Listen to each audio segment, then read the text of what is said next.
نحمده ونصلي ونسلم على سيدنا ومولانا محمد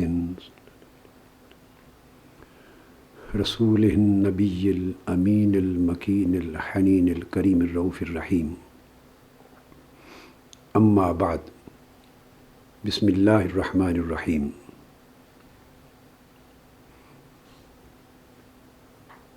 معزز سامعین و ناظرین،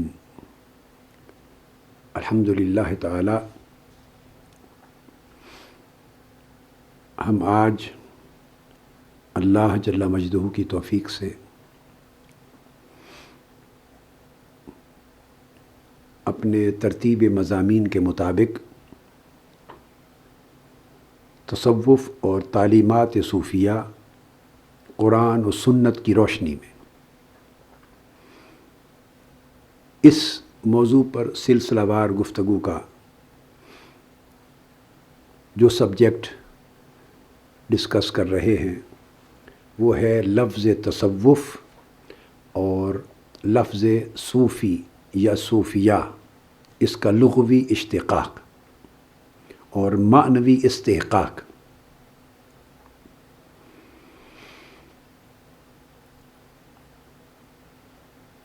کتب تصوف میں اور کتب علم میں مختلف ائمہ نے اور اکابر نے لفظ تصوف کو یا لفظ صوفی کو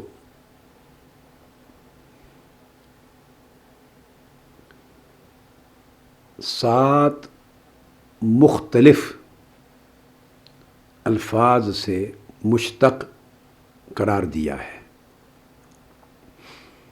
یہ جتنے اقوال، موسٹلی 4 اقوال ملتے ہیں اکثر کتابوں میں یکے بعد دیگرے یہ گفتگو براہ راست اکابر ائمہ تصوف کی کتب سے کروں گا تاکہ آپ کو ان کتب سے شناسائی بھی ہو، اور ہر سبجیکٹ ہم اس کتاب سے براہ راست مطالعہ کے ذریعے آپ تک رکھیں۔ مگر میں اجمالی طور پر پہلے ان کا ایک مختصر تذکرہ کر رہا ہوں، اور یہ تذکرہ اس وقت جو میں کر رہا ہوں یہ میری اپنی کتاب ہے، حقیقت تصوف۔ یہ حقیقت تصوف جلد اول، اس میں میں نے تمام اقوال کو جمع کیا ہے۔ ایک قول لفظ تصوف کے لغوی اشتقاق کے بارے میں یہ ہے، علماء کبار نے اور ائمہ اعلام نے یہ بیان کیا ہے پہلے قول کے حوالے سے کہ لفظ تصوف الصفا سے نکلا ہے۔ گویا الصفا مادہ اشتقاق قرار دے کر اس سے صوفی اور تصوف کو انہوں نے مشتق بنایا۔ الصفا کا معنی ہے صفائی اور پاکیزگی، اسی سے تصفیہ بھی نکلا ہے، یعنی کسی شے کو ہر طرح کی ظاہری اور باطنی آلودگی سے اور میل کچیل سے پاک اور صاف کر دینا، اسے اجلا اور شفاف بنا دینا، اسے الصفا کہتے ہیں۔ تو مطلب اس کا یہ ہوا، اگر تصوف اور صوفی کو الصفا سے مشتق مانا جائے، یہ میں وضاحت آگے چل کے کروں گا، مگر خاص علم اللغت کی روح سے یہ اشتقاق بھی معنوی ہے، معنوی اشتقاق ہے۔ تو اس لحاظ سے اگر مانا جائے تو تصوف کے لفظ میں، اس کے کلمہ میں اور صوفی کے کلمہ میں مکمل طور پہ اجلا ہونا، صاف شفاف ہونا پایا جاتا ہے، اور اس کو لغت کی کتابوں نے بھی الصفا کا معنی یہ بیان کیا ہے۔ یہ کامن ہے، اس پہ حوالوں کی ضرورت نہیں ہے۔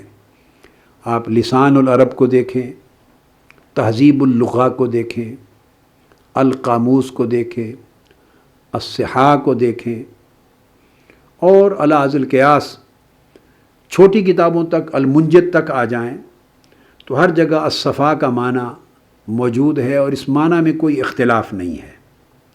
کہ اس کا معنی اسی سے تصفیہ قلب کہتے ہیں، اور کسی چیز کو مزکہ اور مصفہ کرنا، اس کے زنگ کو اتار دینا، میل کچیل کو ختم کر دینا، صاف اور شفاف کر دینا، اجلا کر دینا، الصفا ہے۔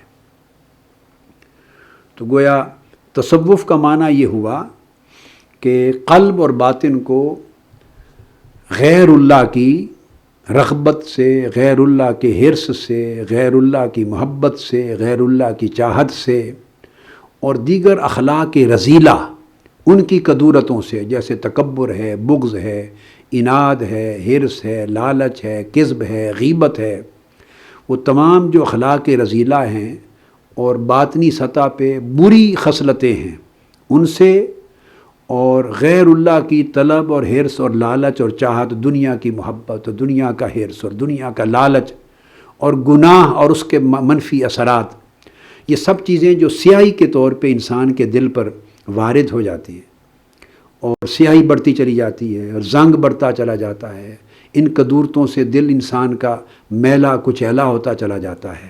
تو اللہ کے ذکر سے، عبادت سے، ریاضت سے اور اعمال تزکیہ کے ذریعے دل کو اور قلب و باطن کو ان تمام کدورتوں سے پاک کر دینا، صاف کر دینا اور دل کے شیشے کو ہر گرد سے جھاڑ کر اجلا اور صاف ستھرا کر دینا، اس کو صفا اور تصوف کہتے ہیں۔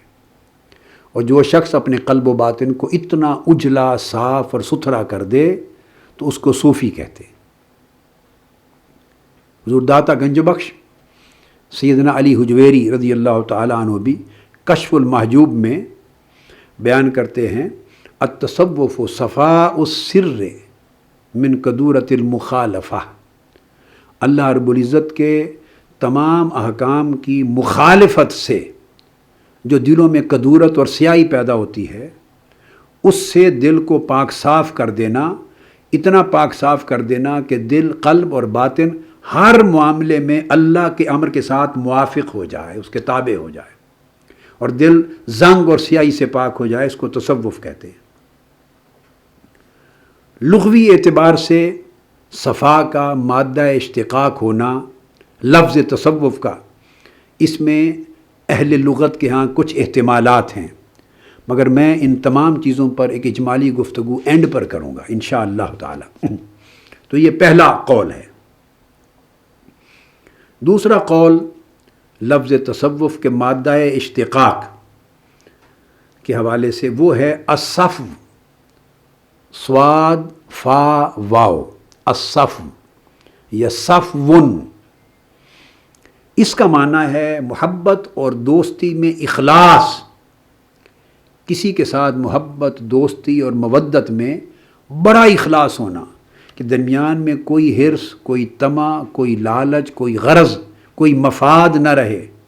اگر دوستی ہر غرض، طمع، لالچ اور مفاد سے ماورا ہو جائے اور خالص محبت اور مودت ہو جائے تو اس کو الصفو کہتے ہیں۔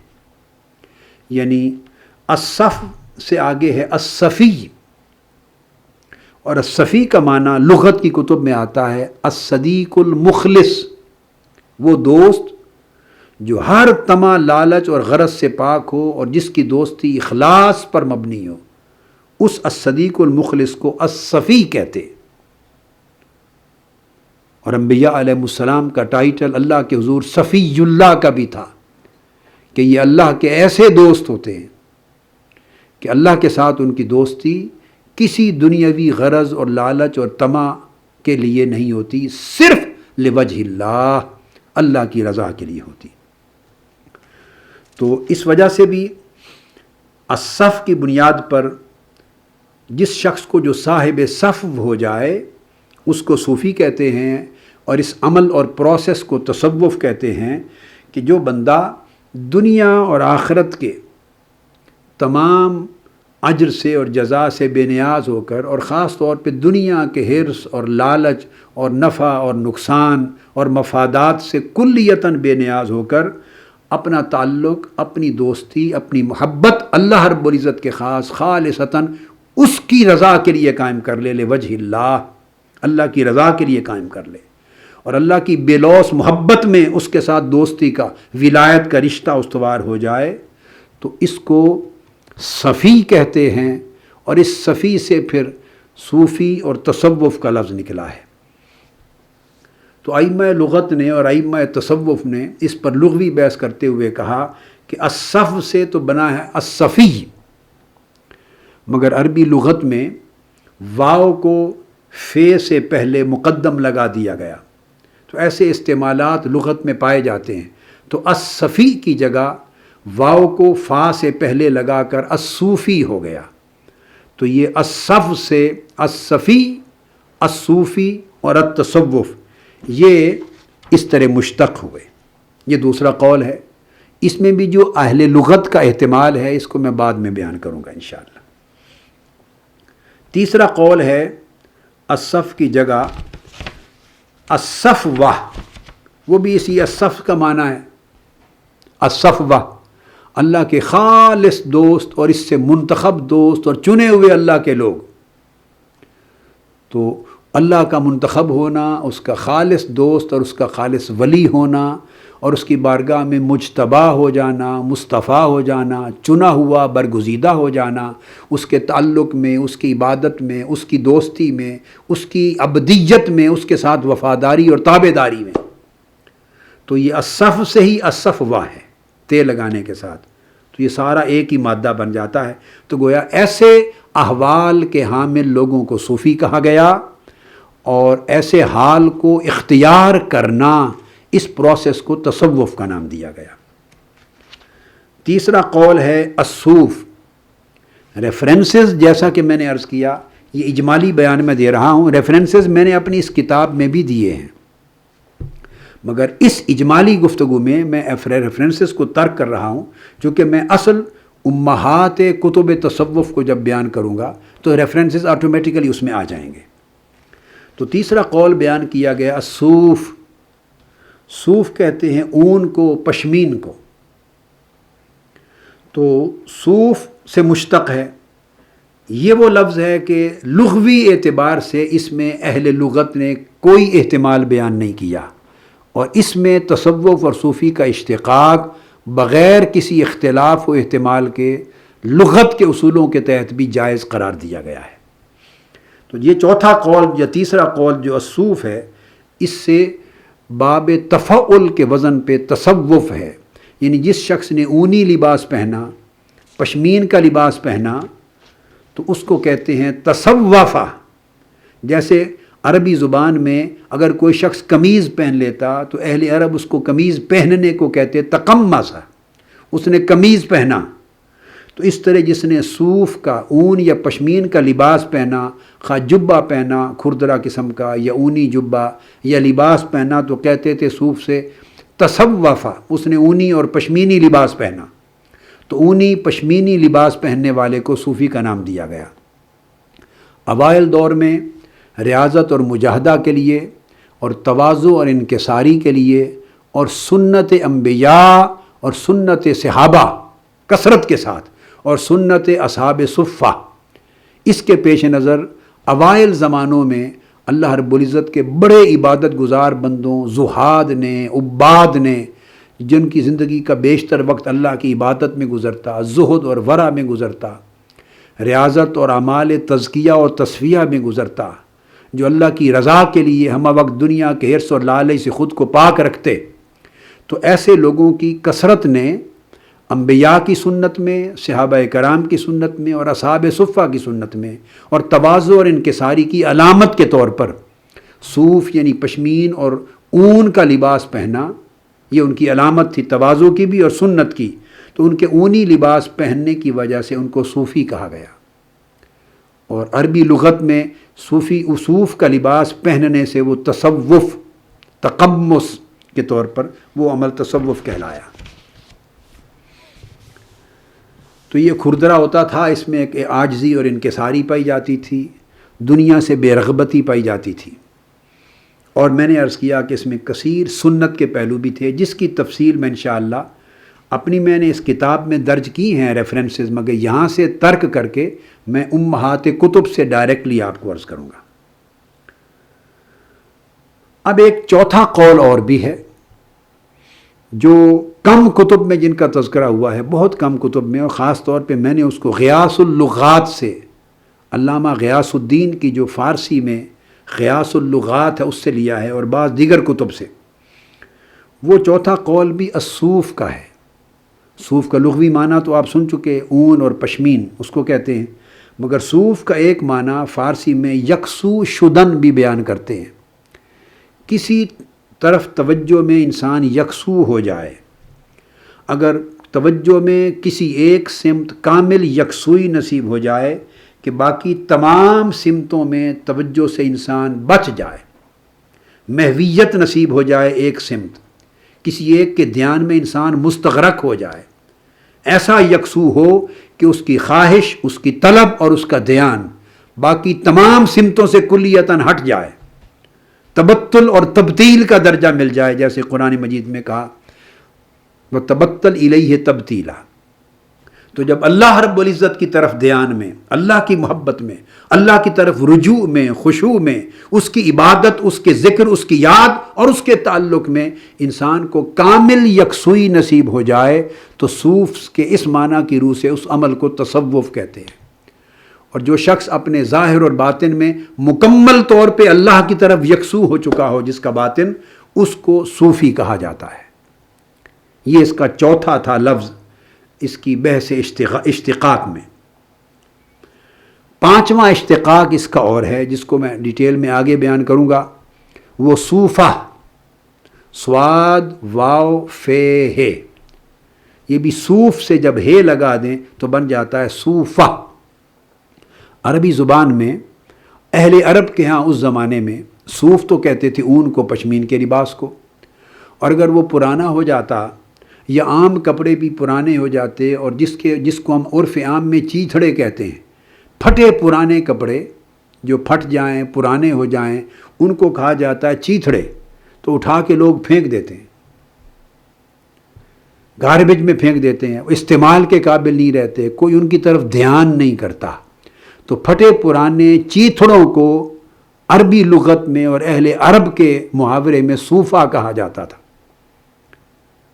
تو اہل اللہ نے ان اوائل دور میں قرون، پہلے دو قرون اور قرون ثلاثہ میں، اپنے آپ کو اللہ کے ساتھ لو لگا لینے اور اس کوشش میں کہ لوگوں کا دھیان ان کی طرف سے ہٹ جائے، لوگ ان کے پیچھے نہ پڑیں، لوگ انہیں نہ پہچانیں، یا لوگ ان کے ساتھ تعلق نہ رکھیں اور وہ اپنے آپ کو لوگوں کے دھیان سے بچا لیں۔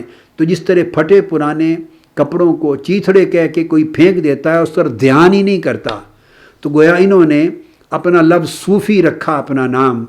تو کہنے کا مطلب یہ تھا کہ ہم بھائی جس طرح تمہارے پھٹے پرانے کپڑے چیتھڑے بیکار کپڑے ہوتے ہیں اور تم پھینک دیتے ہو، دھیان ہی نہیں کرتے، ہم بیکار لوگ ہیں، چیتھڑوں کی مانند، ہماری طرف کوئی دھیان نہ کرو، ہم تو گناہگار لوگ ہیں، ہم تو گرے ہوئے لوگ ہیں، پھینکے جانے کے قابل لوگ ہیں، خدا جانے اللہ رب العزت ہمارے اعمال سو کو دیکھ کر ہمیں پھینک دے گا۔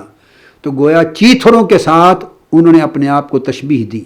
یہ ان کی تواضع، انکساری اور اللہ رب العزت کے ہاں خشوع اور خضوع کی انتہا تھی، اور لوگوں سے بے دھیانی لینے کی انتہا تھی۔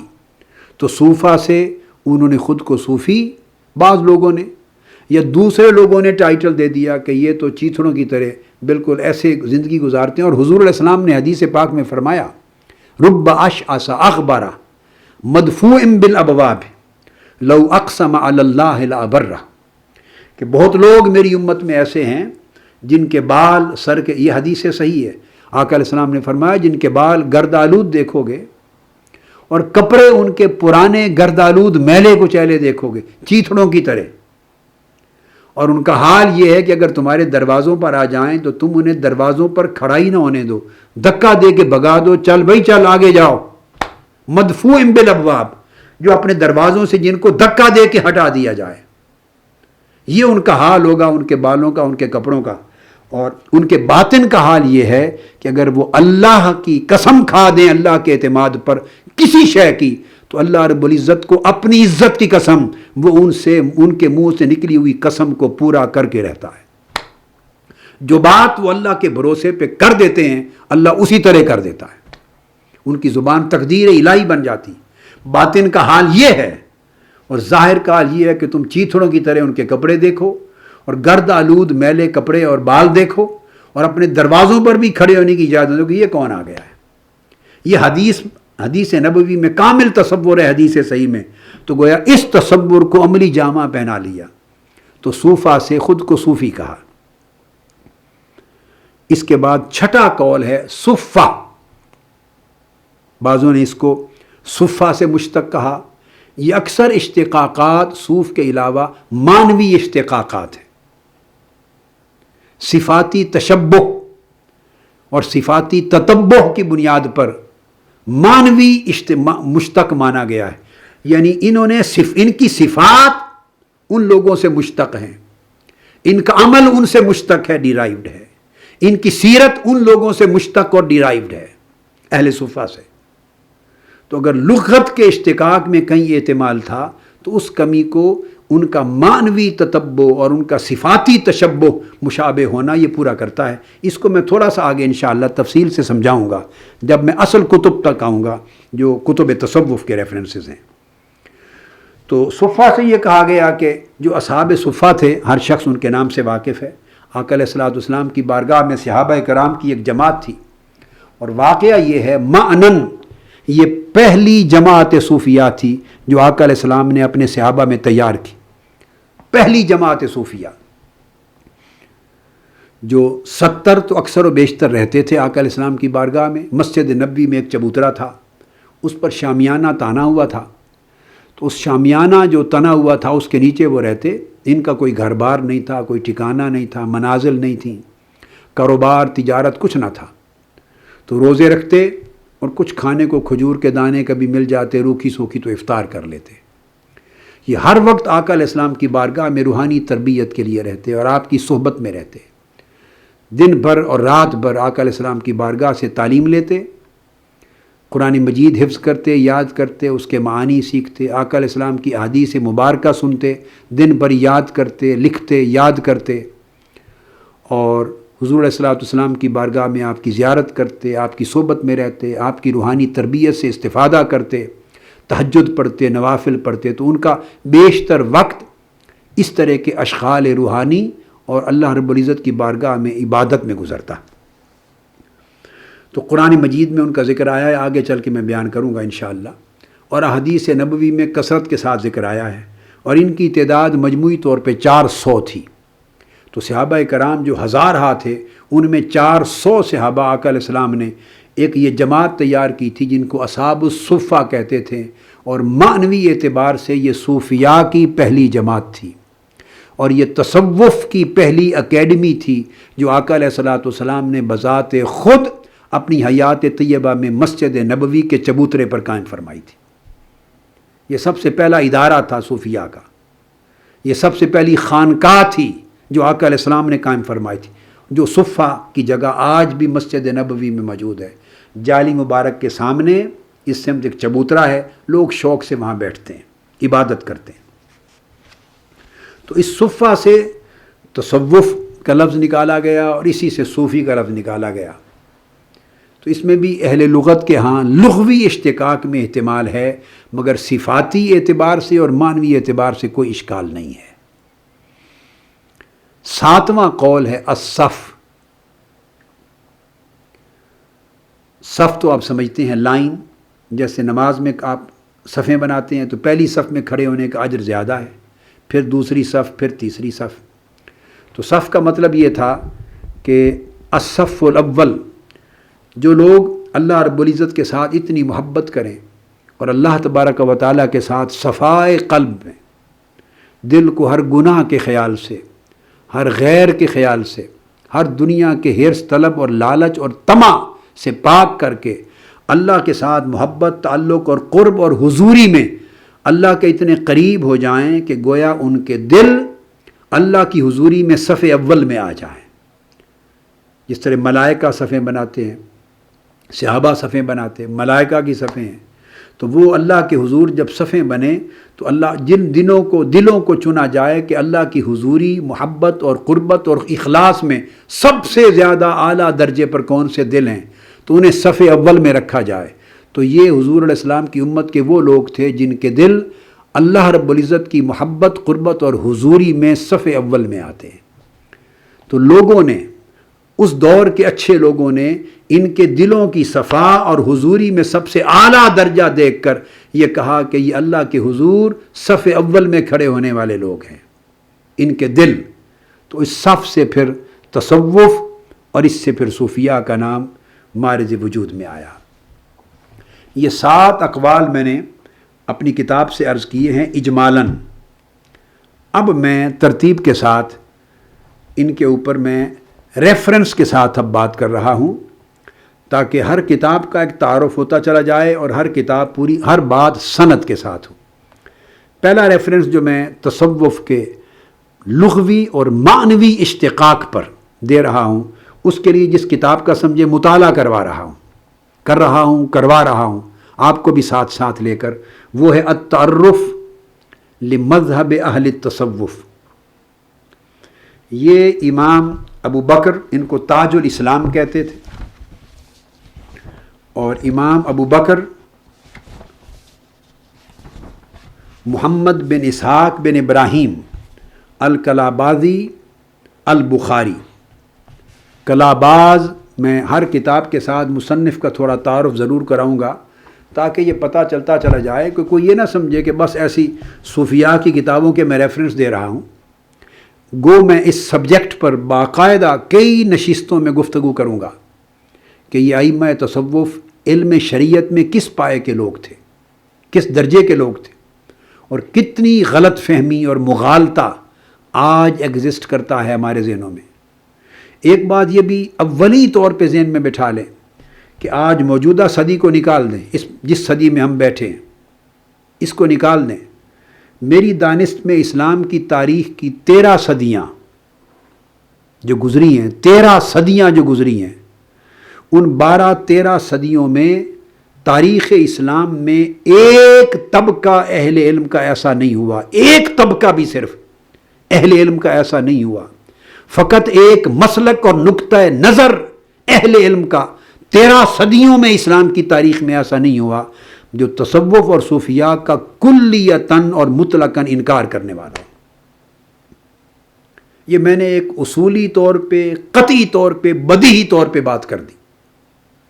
بعض اوقات بعض ذہنوں میں یہ خیال آتا ہے، علامہ ابن تیمیہ کی نسبت خیال آتا ہے، بعض ذہنوں میں علامہ ابن القیم کا خیال آتا ہے، علامہ ابن رجب حنبلی، علامہ ابن کثیر، موسٹلی علامہ ابن تیمیہ اور علامہ ابن قیم کا نام لیا جاتا ہے۔ عام طور پہ یہ خیال گزرتا ہے کہ شاید یہ لوگ تصوف کے منکر تھے اور یہ صوفیاء کے انکاری تھے، یہ تصوف کے نہیں مانتے تھے۔ یہ 100% مغالطہ ہے، کیٹیگوریکلی کہہ رہا ہوں، اور پورے اطمینان اور یقین کے ساتھ عرض کر رہا ہوں۔ قطعی طور پہ نہ علامہ ابن تیمیہ منکر تھے تصوف کے، نہ علامہ ابن القیم منکر تھے۔ علامہ ابن تیمیہ کی درجنوں کتابیں تصوف پر ہیں، میری مراد تصوف کے سبجیکٹ پر، اور ایک کتاب تو ان کی التصوف والصوفیہ، اسی نام سے ہے پوری کی پوری کتاب، اور وہ ان کی مجموعہ جو فتاویٰ ہے 30-35 جلدوں کا، مجموعۃ الفتاویٰ ابن تیمیہ کا، اس کی جلد 11 میں یہ پوری کتاب موجود ہے ایک سوال کے جواب میں، التصوف والصوفیہ۔ اس کا ریفرنس پورا آئے گا میری کسی نشست میں اس کتاب کا مطالعہ کرواؤں گا انشاءاللہ تعالی۔ اس طرح علامہ ابن القیم ہیں ان کے شاگرد، ان کے بارے میں خیال کیا جاتا ہے کہ شاید وہ بھی تصوف کو نہیں مانتے تھے۔ یہ تصور مغالطہ ہے، بہت بڑی غلط فہمی ہے۔ علامہ ابن القیم کی بھی کم و بیش درجن سے زائد کتابیں تصوف پر ہیں، اور ایک جلیل القدر امام وہ گزرے ہیں شیخ الاسلام ابو اسماعیل عبداللہ الانصاری الہروی۔ یہ جلیل القدر امام حدیث بھی تھے، امام عقیدہ بھی تھے، امام تصوف تھے، بہت بڑے صوفی اور ولی اللہ تھے۔ ان کی ایک کتاب ہے منازل السائرین، اور منازل السائرین تصوف کی امہات الکتب میں سے ہے، بیسک اتھارٹیز میں سے، مصادر اور مآخذ میں سے ہے۔ اس کتاب منازل السائرین جو ٹیکسٹ بک ہے تصوف کی، منازل السائرین بہت بڑی اتھارٹی ہے تصوف کی۔ اس کتاب منازل السائرین کی سب سے بڑی شرح جو تاریخ اسلام میں لکھی گئی ہے وہ علامہ ابن القیم نے لکھی. اس کی کمنٹری ہی سب سے بڑی، باقی شروع سب چھوٹی چھوٹی. سب سے بڑی شرح جو کئی جلدوں پر مشتمل ہے وہ علامہ ابن القیم نے لکھی، اور اس کا نام ہے مدارج السالکین. یاد رکھ لیجئے، مدارج السالکین یہ شرح ہے منازل السائرین کی. تو اگر تصوف کے منکر ہوتے تو اس کی شرح کیوں لکھتے؟ وہ ٹوٹلی رد کر دیتے کہ یہ لغویات ہیں، یہ باطل ہے، یہ بدعت ہے، یہ اسلام میں معاذ اللہ باطل اختراع ہے، رد کر دیتے. کیا ضرورت ہے اس کی شرح لکھنے کی؟ تو جو شرح لکھتا ہے، کمنٹری لکھتا ہے، اس کی تفسیر لکھتا ہے، تو بنیادی طور پہ اس کو مانتا ہے. ہاں، صرف مسئلہ یہ تھا کہ سرٹن موضوعات پر ان کی تعبیرات مختلف ہوتی. یہ ایک سبجیکٹ جب اس پر آؤں گا تو میں آپ کو بتاؤں گا. وہ فقہا کے ہاں بھی ایک عالم سے دوسرا عالم، ایک فقی سے دوسرا فقی، ایک امام سے دوسرا امام اختلاف کرتا ہے. امام مالک کی کئی تعبیرات سے امام شافعی نے اختلاف کیا، حالانکہ وہ ان کے شاگرد ہیں، ان کو مانتے ہیں. امام شافعی ایٹ دا سیم ٹائم امام مالک کے بھی شاگرد ہیں، امام ابو یوسف کے جو امام اعظم ابو حنیفہ کے شاگرد تھے ان کے بھی شاگرد ہیں امام شافعی، اور امام اعظم کے دوسرے شاگرد امام محمد بن حسن شیبانی ان کے بھی شاگرد ہیں. تو امام شافعی امام اعظم ابو حنیفہ رضی اللہ تعالیٰ عنہ کے پوتے شاگرد ہیں، آپ کے دو جلیل القدر تلامذہ کے شاگرد ہیں. مگر جب اپنا مذہب فقہ شافعی تشکیل دیا تو بے شمار چیزوں میں ان سے اختلاف کیا. اب اختلاف کرنے کا مطلب یہ تو نہیں ہو گیا کہ وہ فقہ کے انکاری ہو گئے. اپنا ویو پوائنٹ ہوتا ہے، اپنی انٹرپریٹیشن الگ ہوتی ہے، دلائل الگ ہوتے ہیں، اس مسئلے کی توضیح الگ ہوتی ہے، توجیہ الگ ہوتی ہے. اختلاف اولیاء اور صوفیاء کے درمیان بھی اصطلاحات پر، اشارات پر اور مختلف موضوعات پر تعبیر و تشریح کا اختلاف ایگزسٹ کرتا ہے. شارحین حدیث اختلاف کرتے ہیں ایک دوسرے سے. آپ امام بخاری کے شارحین کو پڑھ لیں، امام مسلم کے شارحین پڑھیں، ترمذی کے شارحین پڑھیں، تو بعض مسائل پر ایک نے ایک بات لکھی ہے، دوسرا اختلاف کرتا ہے. اس کی توجیہ ہے، نقطہ نظر ہے. عقائد کے موضوع پر ائمہ عقائد کے اختلافات ہوتے ہیں، اختلاف سبجیکٹ میں ایک دوسرے کے ساتھ ہوتے ہیں، رد کرتے ہیں ایک ایک موضوع کو، مگر من حیث الکل اس سبجیکٹ کو سارے ہی ماننے والے ہوتے ہیں، چونکہ سب اسی موضوع پر لکھ رہے ہیں، اس موضوع کی شرح پہ لکھ رہے ہیں، اس کی توجیہ پہ، اس پر استدلال کر رہے ہیں اور اس کی تائید میں لکھ رہے ہیں. مگر ایک کا نقطہ نظر، اس کی تشریح، توجیہ، اس کی انٹرپریٹیشن، ایکسپلینیشن ڈیفرنٹ ہے، دوسرے کے ہاں ڈیفرنٹ ہے، اس پر اختلاف ہوتے ہیں. تو یہ جو اس طرح کی کرٹیسزم ہے، اس طرح کی ڈیفرنٹ ویوز ہیں، یہ انکار نہیں ہوتا.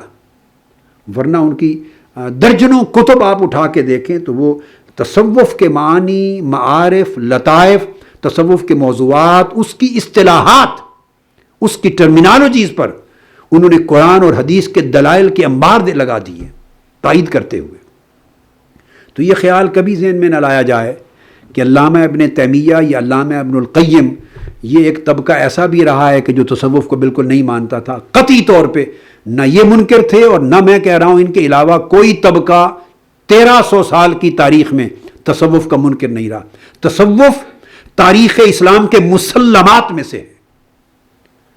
تصوف امت مسلمہ میں تسلسل کے ساتھ جن چیزوں کو اجماع امت ملا ہے، قبول عام ملا ہے، خواص و عوام میں، مفسرین میں، محدثین میں، فقہاء میں، مجتہدین میں، مؤرخین میں، متکلمین میں، متقدمین میں، متاخرین میں، معاصرین تک 1300 سال کی تاریخ میں جس پر پوری امت کا اجماع رہا ہے.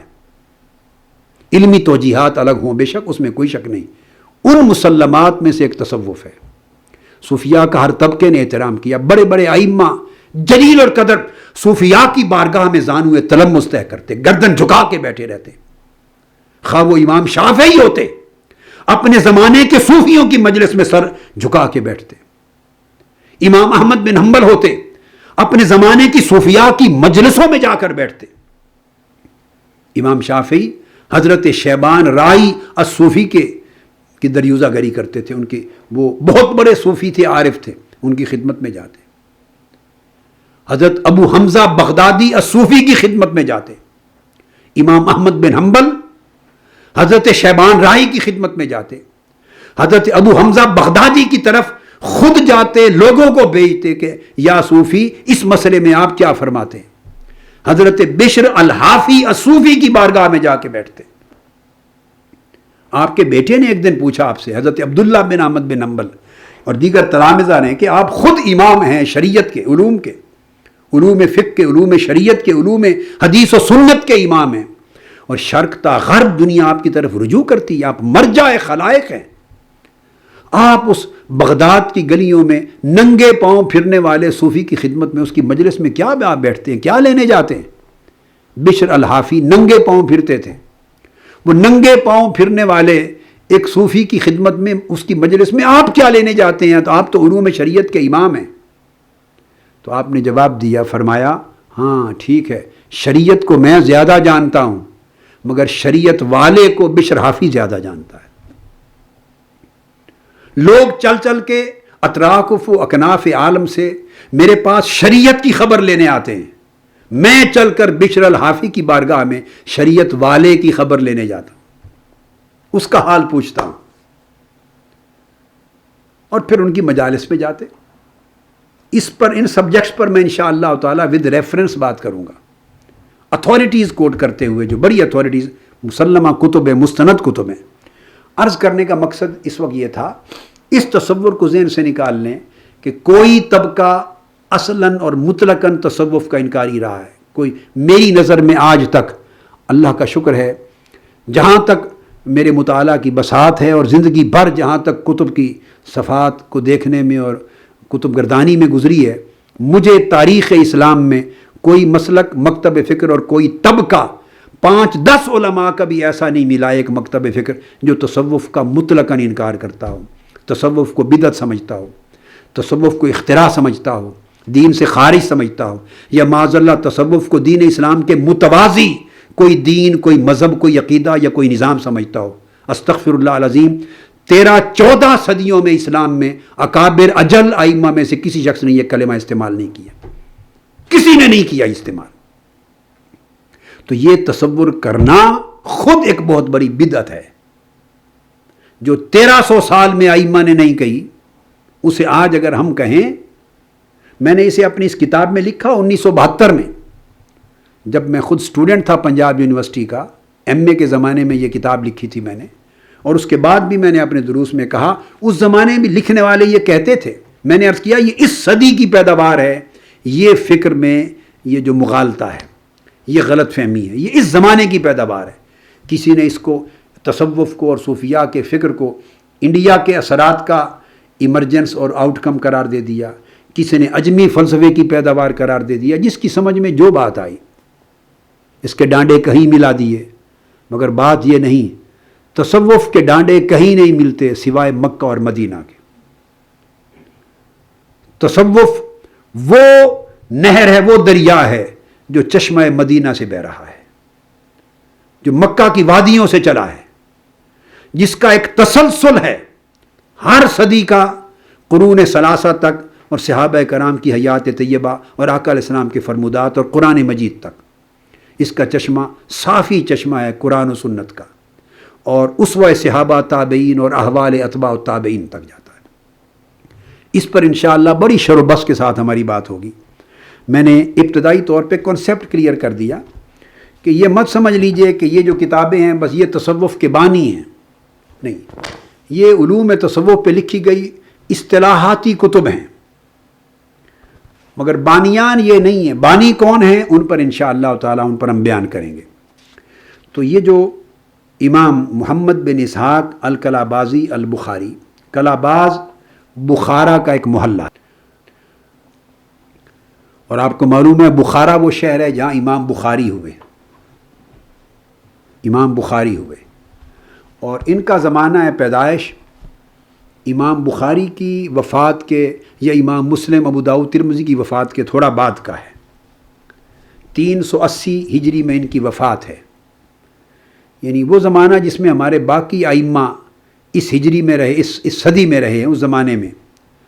اور یہ بڑے جلیل القدر جو ائمہ حدیث تھے بخارا کے، جو امام بخاری کے تلامذہ تھے اور ان کے آگے تلامذہ تھے، یہ ان کے شاگردوں میں سے ہیں. امام ابو محمد عبداللہ الکلابازی، اور امام ابو نصر الکلابازی کے یہ تلامذہ میں سے ہیں، یہ ان کا ایک ہی دور تھا، اور یہ لوگ حفاظ الحدیث میں سے تھے، اور نہ صرف ثقات تھے بلکہ متقنین میں سے تھے، صاحبان حفظ و اتقان تھے، اس درجے کے ائمہ تھے، حدیث میں، اصول میں اور فقہ میں ان کا درجہ بڑا بلند تھا۔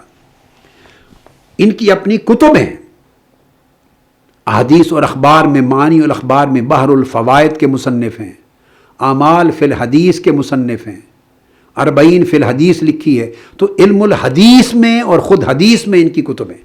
تو یہ ائمہ حدیث میں سے تھے امام ابو بکر محمد بن اسحاق الکلابازی البخاری۔ سو ان کی کتب میں سے ایک کتاب ہے التعرف لمذہب اہل التصوف، جس کا میں نے ذکر کیا۔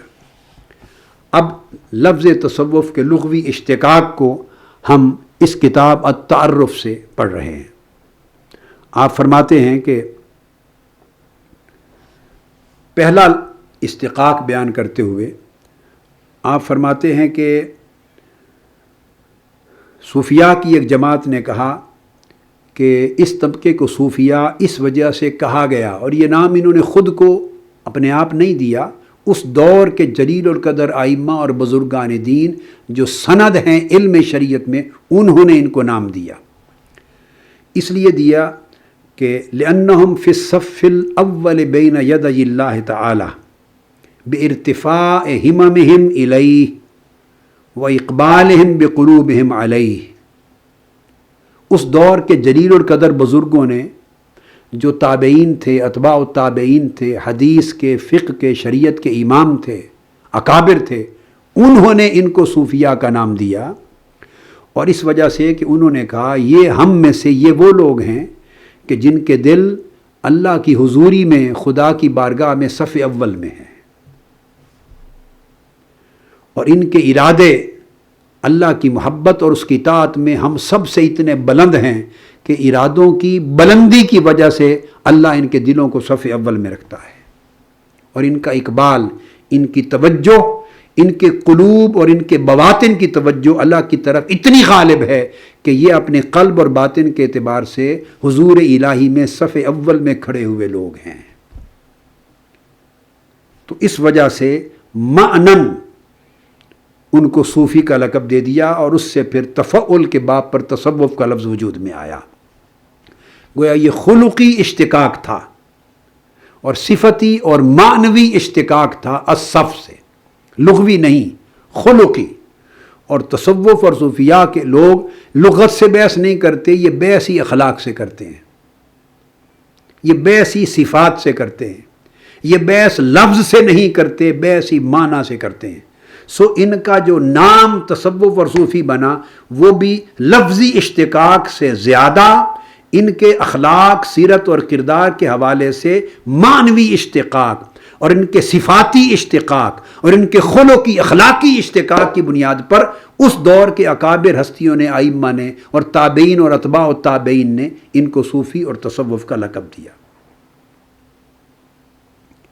دوسرا اشتقاق بیان کیا ہے امام کلابازی البخاری نے کتاب التعرف میں، کہ دوسرا سبب ان کے معنوی اور صفاتی اشتقاق کا یہ بنا کہ ان کے جو اوصاف تھے صوفیاء کرام، یہ طبقہ تو وہی تھا، تابعین کا طبقہ تھا، اور اتباع التابعین کا طبقہ تھا، اور یہ ائمہ حدیث بھی تھے، ان میں ائمہ فقہ بھی تھے، اور ائمہ شریعت بھی تھے یہ، مگر زہد اور ورع میں اتنے آگے بلند ہو گئے، تقوی اور طہارت میں اتنے بلند ہو گئے، طبیعتوں کی سادگی میں اتنے بلند ہو گئے، اللہ کی حضوری میں، مجاہدے میں، ریاضات میں اتنے بلند ہو گئے، صفائے قلب و باطن کے اعمال میں اتنے بلند ہو گئے، اخلاق حسنہ میں اتنے بلند ہو گئے، عاجزی، انکساری، خشوع، خضوع اور تواضع میں اور تذلل میں اتنے آگے بڑھ گئے اپنے دور کے باقی ائمہ سے، انہی میں سے ہو کر کہ یہ صحابہ کرام کے اس وسیع گروہ میں اصحاب صفہ کی جماعت کے مماثل بن گئے۔ اب آپ دیکھیے، اصحاب صفہ کو لیں تو اصحاب صفہ کون تھے؟ صحابہ کرام ہی تو تھے،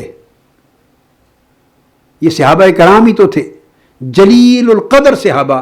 میں نے عرض کیا آپ کو کہ ان کی تعداد 70 تو ہر وقت حاضر رہنے والوں کی تھی، اور بڑے جیسے جو اجتماعات ہوتے تو 400 بھی اس میں آتے، مگر مجموعی تعداد ان کی 700 تک گئی ہے۔ کل صحابہ کرام میں اگر آپ دیکھیں کہ کیونکہ کچھ لوگ عمر بھر رہے اصحاب صفہ کے چبوترے پر اس جماعت میں، کچھ لوگ کئی سال رہے، پھر اس کے بعد جہاد میں اور دعوت و تبلیغ اور دیگر مصروفیات میں آقا علیہ السلام کی اجازت کے ساتھ رخصت ہو گئے۔ تو جنہوں نے کئی سال بسر کیے زندگی کا ایک حصہ، اور کئی وہ تھے جنہوں نے پوری عمر اسی حال میں گزاری۔ تو اگر مجموعی طور پہ ساروں کی تعداد جمع کریں تو صحابہ کرام کی کل تعداد میں سے 700 سے لے کر 1000 تک صحابہ کرام اہل الصفہ بنتے ہیں۔ مختلف کتب میں یہ تعدادیں آئی ہیں۔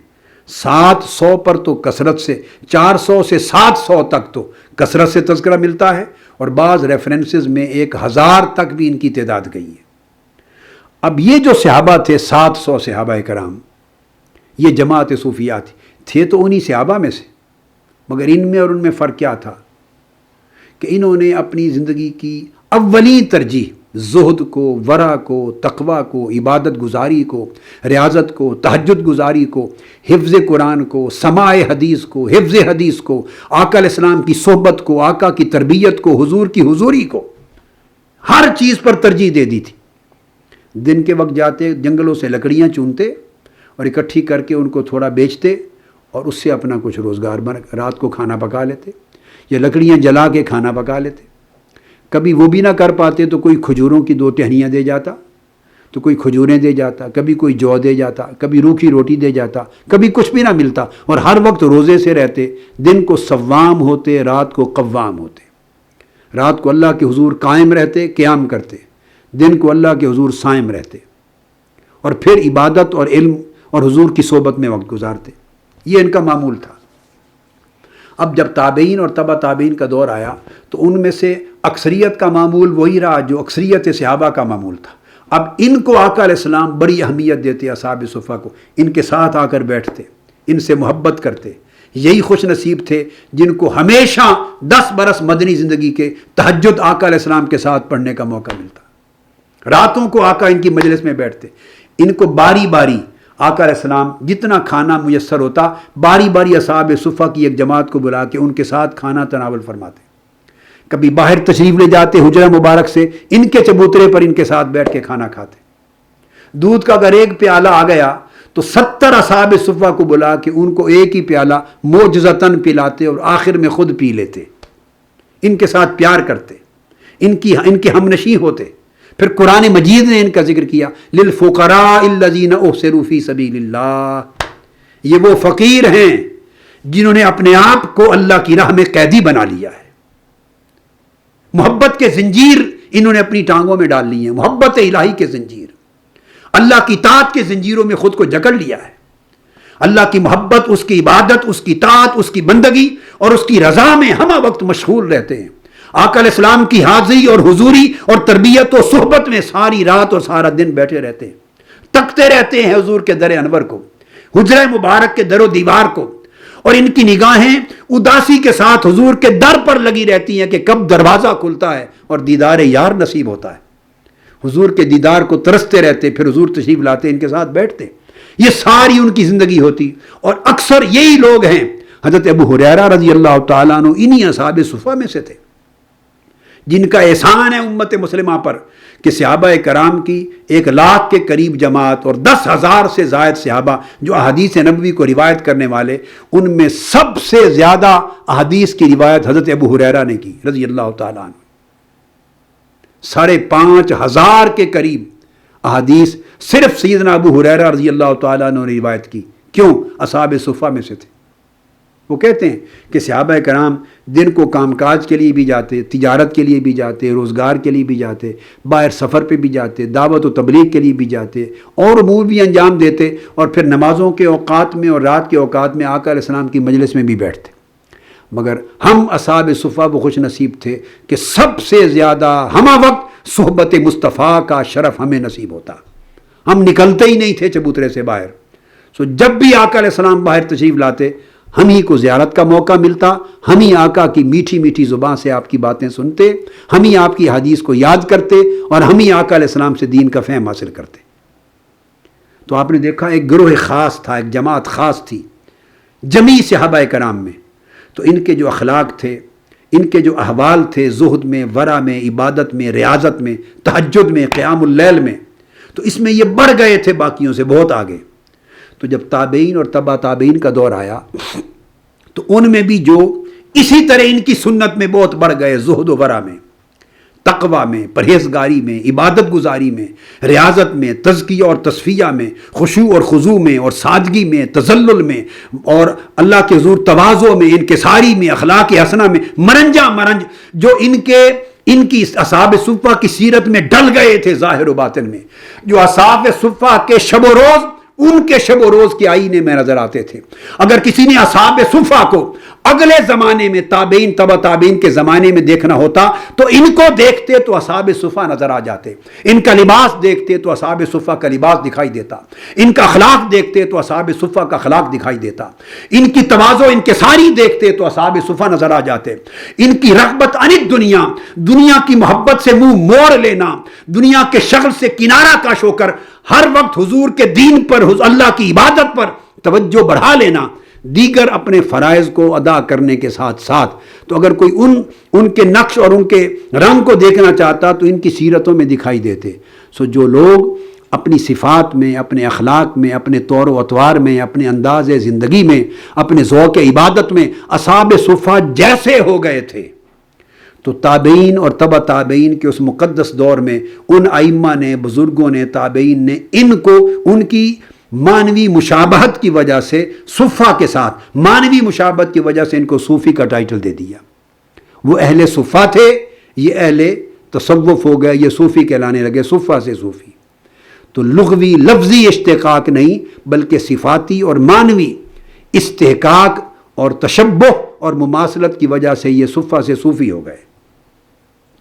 تو یہ دوسرا معنی ہو گیا اشتقاق ان کا۔ تیسرا اشتقاق صاحب التعرف نے لکھا ہے، یہ صوف سے ہے ان کی نسبت، اور صوف جو ہے ظاہری لباس تھا،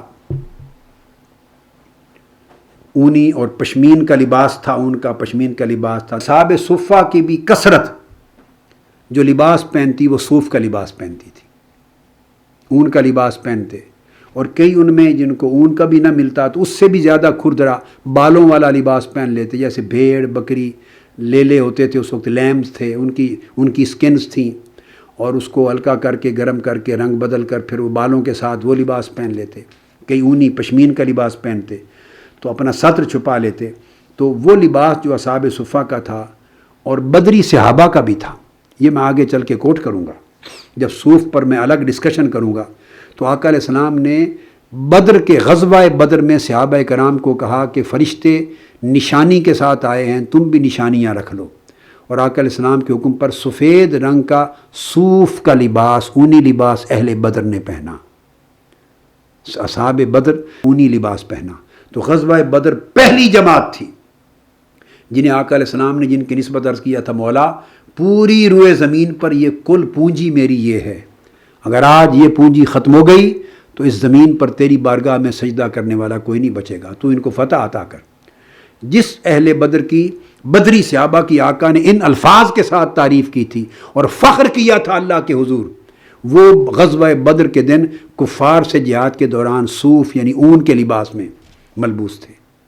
تو اس لباس کو، اور اصحاب صفہ کا بھی لباس تھا، اس سے زیادہ پیارا نسبت لباس کی، پیاری نسبت اور کیا ہو سکتی تھی؟ تو جنہوں نے زہد، ورع، تقوی، عبادت گزاری کو غالب کیا زندگی میں، اور اس کو کوئی رہبانیت نہ کہے، اس لیے کہ معاذ اللہ یہ رہبانیت یہ ہوتی تو آقا علیہ السلام سب سے پہلے اصحاب صفہ کا چبوترا گرا دیتے۔ بعض لوگوں نے رہبانیت کا معنی ہی نہیں سمجھا، یہ رہبانیت نہیں ہے۔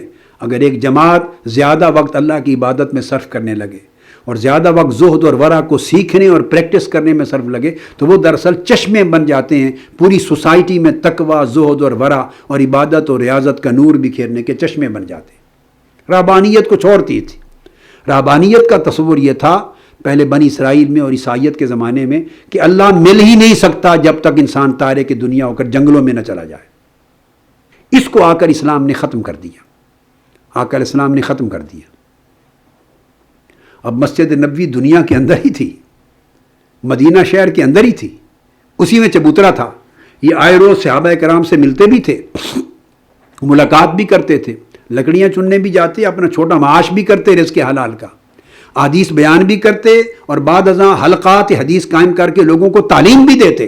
تو یہ تو تعلیم اور تعلم میں بھی مشغول تھے، صحبت و تربیت بھی لیتے تھے، اور جب جہاد کا وقت آتا یہ جہاد پر بھی جاتے. لہٰذا یہ اس معنی میں تارک الدنیا نہ تھے. اگر یہ ترک دنیا اور رہبانیت ہوتی تو آقا علیہ السلام ان کو قائم ہی کیوں رہنے دیتے؟ اصحاب صف کا وجود ہی نہ ہوتا. اور قرآن مجید نے انڈورس کیا ان کا نام لے کر، ان اصحاب صفہ کے لیے فرمایا یہ اللہ کے وہ فقیر ہیں جو اللہ کی راہ کے قیدی ہو گئے ہیں. فرمایا کو صدقات خیرات ہو تو سب سے پہلا حق ان کو ہے کہ جو معاش پہ وقت صرف نہیں کرتے، میری راہ میں قیدی ہیں، میری اطاعت اور بندگی اور میرا دین سیکھنے پر اور پریکٹس کرنے پر لگے رہتے ہیں، تو ان کو کھلایا کرو. تو ان کو اپریشیٹ کیا. اور آقا علیہ السلام کو اللہ پاک نے قرآن مجید میں حکم دیا میرے محبوب ان کو اپنی مجلس میں بٹھایا کریں، ان سے محبت کیا کریں، ہٹایا نہ کریں اپنی قربت سے ان کو. تو اللہ رب العزت نے جو ان کی فضیلت بیان کی. لہٰذا یہ طرز عمل رہبانیت نہیں، جو سمجھے گا اس نے قرآن اور حدیث کو نہیں سمجھا. یہ سنت نبوی کے خلاف ہوگا کہنا، اور خود قرآن کی تعلیمات کے خلاف اور صحابہ کرام کی زندگی کے خلاف ہوگا، اور آقا علیہ السلام کے اپنے ارشاد کے خلاف، چونکہ آقا علیہ السلام نے ان کو جگہ دے رکھی تھی. خود جو لا رہبانیت فی الاسلام کا درس دے رہے ہیں، وہ 700 صحابہ کی ایک جماعت، اپنے دور کی صوفیاء کی جماعت، اس تربیت کے ساتھ تیار بھی فرما رہے ہیں، جس سے پتہ چلتا ہے کہ اس میں کوئی ٹکراؤ نہیں ہے، یہ رہبانیت نہ تھی. تو سو تابعین اور تبع تابعین کے دور میں جن لوگوں نے اصحاب صفہ جیسی زندگی کے طور اطوار اپنا لیے، ان کو ان کے ساتھ اخلاقی اور عملی مشابہت کی وجہ سے صوفیہ کا نام دے دیا گیا. تو ایسے لوگوں کو ان کے لباس کی وجہ سے صوفی کہا جانے لگا، تابعین اور تبع تابعین اور بعد کے ادوار میں. اور پھر میں نے عرض کر دیا کہ چونکہ اہل صفہ کا بھی لباس بھی یہ تھا اور طریقہ زندگی بھی یہ تھا، تو ان کی زندگی کے ساتھ مشابہت اور عملی مماثلت کی وجہ سے ان کو صوفیہ کہا جانے لگا. تو یہ پھر امام کلابازی البخاری بھی لکھتے ہیں کہ جو صوف کا لباس انہوں نے اپنایا، ایک تو اہل صفہ کے ساتھ ان کی مماثلت احوال کی تھی کہ حضور علیہ السلام کے عہد مبارک میں اہل صفہ غرباء، مہاجرین، فقراء تھے. فإنهم كانوا غرباء فقراء مہاجرین اخرجوا من دیارہم واموالہم. وہ اپنے گھروں سے گھر بار چھوڑ کے آ گئے، وطن چھوڑ کے آ گئے، کاروبار چھوڑ کے آ گئے، مہاجر ہو گئے. ایک تو ہجرت تھی نا مکہ سے مدینہ، ایک ہجرت دنیاوی اشغال سے ہجرت کر کے الی اللہ و الی الرسول مہاجر ہو گئے، ہجرت کر کے اللہ اور اللہ کے رسول کی خدمت میں آ گئے. اور فقراء ہو گئے، غرباء ہو گئے، یکتا ہو گئے اپنے احوال میں. یہ بھی غرباء کا معنی ہے، یکتا اور بے مثال ہو گئے اپنے احوال میں، زہد اور ورع میں. تو یہ چونکہ ان کا وصف تھا. اور پھر وہ کثرت کے ساتھ روزے رکھتے، اتنا روزے رکھتے کہ کبھی گر جاتے کمزوری اور نقاہت میں، اور گر کے تڑپتے. اور احادیث میں بھی آیا ہے جس کو امام کلابازی البخاری نے التعرف میں بیان کیا کہ جب گرتے تڑپتے تو جو اعراب آتے، دیہاتی لوگ، وہ سمجھتے کہ یہ مجنو ہیں، ان کو کہتے ہؤلاء مجانین. تو ان کا لباس صوف کا لباس بھی ہوتا. تو یہ بہت ساری مشابہاتیں تھیں جنہوں نے ان کو صوفیہ کا ٹائٹل دیا. تو یہ مختلف اسباب انہوں نے بیان فرمائے ہیں، صف کا، صف اول کا، اور صفا کا، اور صفہ کا، اور صوف کا. یہ 4 چیزیں میں نے ابھی ان کے حوالے سے کوٹ کی. آگے کچھ چیزیں اور بھی ہیں انشاءاللہ تعالی، اسے اگلی نشست میں اس کا بیان کریں گے. وما علینا الا البلاغ. شیخ الاسلام ڈاکٹر محمد طاہر القادری کے آفیشیل یوٹیوب چینل کو سبسکرائب کریں اور بیل آئیکن کلک کریں.